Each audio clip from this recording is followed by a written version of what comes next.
The next chapter is about to begin. Join us live every Tuesday and Thursday for brand new episodes of the American Contractor Show. Our mission is to bring you the latest tools, innovations, and knowledge to help you become the most informed contractor in your market.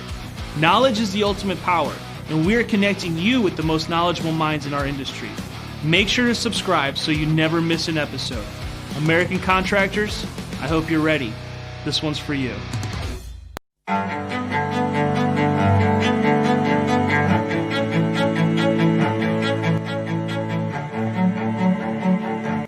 This is Larry Bache with the Merlin Law Group, helping policyholders for more than 30 years.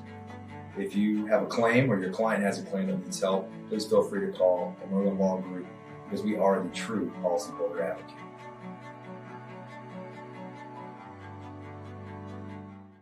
C3 was eager to help us, and even whenever we weren't giving them work, they were still eager to give advice. The things that they were putting out for the for changing from DMO to RFG and giving that to the industry and not charging anything for it, I thought was really cool.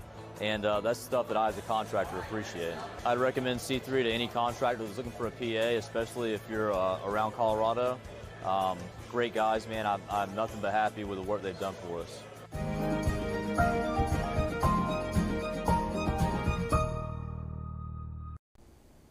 Well, good afternoon, everybody. I'm meteorologist Andrea Myers. If you haven't had the chance to already, please check out our awesome sponsors, Art of the Supplement, C3 Group, and Merlin Law Group. Another big thanks to them for all they do and for making this possible. And with that, let's jump right into our headlines for today. So the main story is going to be that the hail risk is finally in Minneapolis once again. We're going to see hail chances there and through much of the Central Plains today, so we'll talk a little bit about that. And then through this weekend, we're going to have more scattered hail chances, but also through the plains and the Midwest once again. And then we'll take a little bit of a peek at our tropical systems with an S now through the Atlantic, and we'll take a little bit at a look at what those are doing. But let's start out with our forecast for today, first things first. So we've got our low-end hail chances of $1 to $1.50 sized range across much of the Central Plains. We could, again, see $1 to $1.50 sized hail all the way from the panhandle of Oklahoma up into even the southern part of Canada. So a very broad range of $1 to $1.50 sized hail through that area. And then ping pong to golf ball sized range hail through the central part of Kansas into Minnesota. We could see, again, ping pong to golf ball sized hail, moderate chances. The farther north you get, the better our chances are going to be of seeing stronger storms and larger hail. So the largest hail in the golf ball to possibly tennis ball sized range is going to be through, I think, the western part of Minnesota. So I do think it's going to stay just west of Minneapolis, but you never know. You could get a stronger storm here or there that could produce some golf ball or larger hail through the city. You never know. But right now it is looking like the stronger storms are going to stay through the western part of Minnesota, forming perhaps golf ball to tennis ball sized range hail through that area as we have this cold front pushing to the southeast. So let's take a little bit of a look at that here on our future radar. You can see this front really clearly right there as it starts to move southeast across the northern plains into Minnesota, as it does once again forming some stronger storms with severe hail and gusty winds along with them. Those are actually ongoing right now through the Dakotas, and they're going to continue to strengthen as they push to the southeast.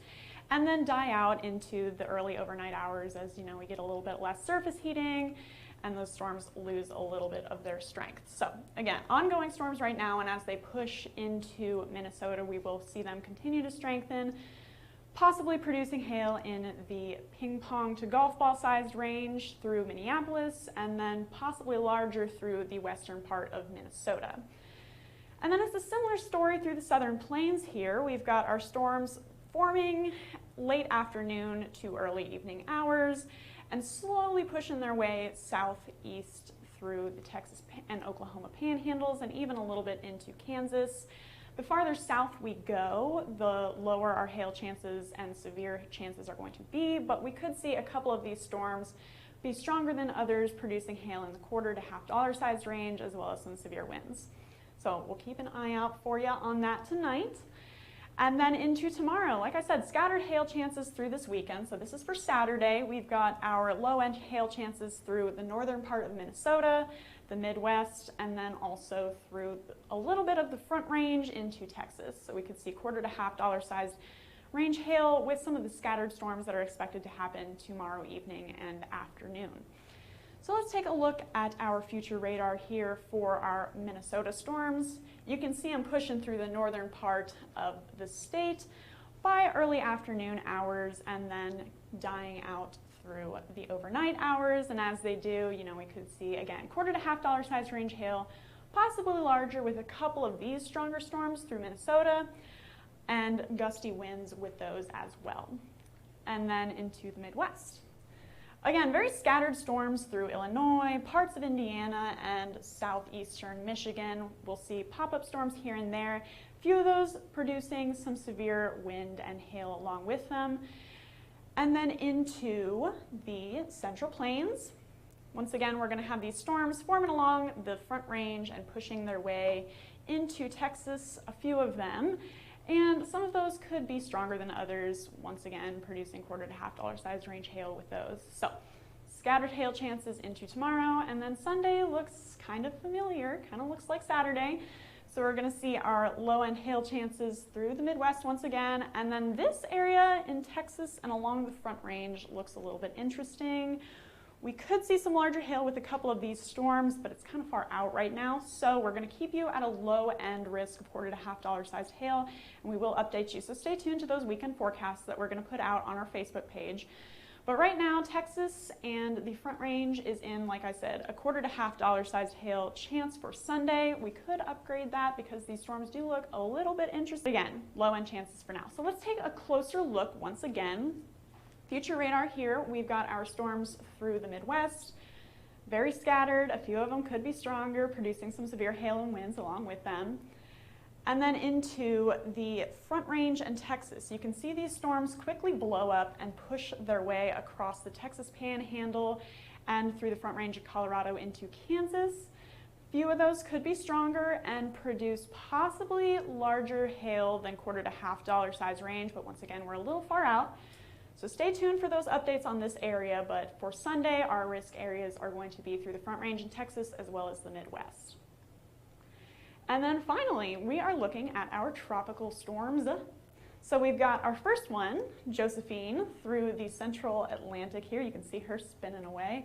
She's going to move to the northwest and then kind of take a dive back into the central Atlantic. We'll take a look at the track for that in a moment here.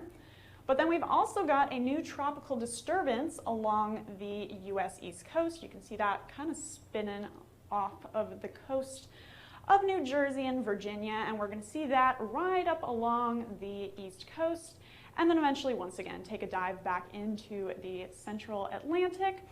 As it does, this could strengthen a little bit into possibly a tropical depression.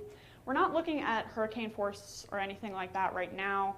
But it does have a chance of, once again, intensifying as that pushes northeast. And again, we could see some gusty winds, maybe some flooding, flash flooding with some of the storms associated with this tropical disturbance. So back to Josephine, here's her track. She's going to move to the northwest once again and then kind of take a dive towards Bermuda as she becomes a tropical depression and moves into the central Atlantic. So right now it is a tropical storm moving northwest, and then it's going to kind of weaken as It skirts past Haiti and the Dominican Republic and then takes a turn for Bermuda. So not really coming into our neck of the woods, but we are already in J for our tropical storm names this season. It's going to be a very active season, and we're starting to see it pick up. We're entering peak season for hurricanes.